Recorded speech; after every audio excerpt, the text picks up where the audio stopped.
This morning, Democrats have a new Senate nominee in Michigan, a critical battleground state, and Republicans have a new top political target. Abdul El-Sayed! Just hours after Abdul El-Sayed's primary win, President Trump going on the attack. Abdul El-Sayed, lovely gentleman.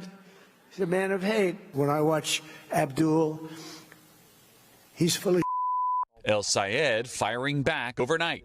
This is a guy who can't even focus on our affordability. He's more interested in saying my name in an interesting way or calling me a lovely gentleman than he is interested in actually solving our problems. Also responding to critics highlighting his opposition to aid to Israel.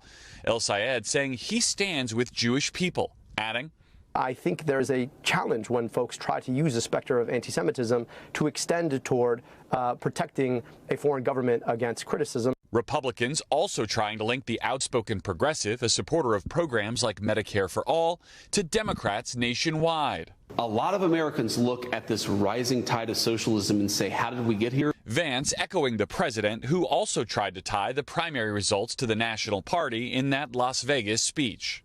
The communists want to take their ruinous and deadly ideology of misery and squalor to every state in America, but we're not going to let them. Trump arriving back from that trip last night on Marine One. But his departure for that West Coast swing now drawing headlines after a close encounter between Marine One and a commercial airliner on Tuesday. The two taking off moments apart. Marine One, proceed as brief. Marine One, you said your proceed as brief?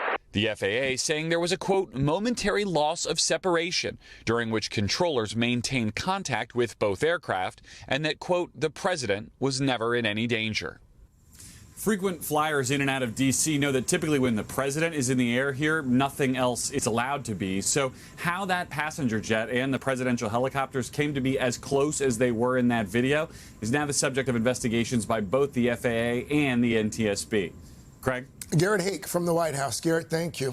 Hey, thanks for watching. And don't forget, you can catch the Today Show every morning on NBC or take Today when you're on the go. Just follow the Today podcast on Apple Podcasts, Spotify, or wherever you listen.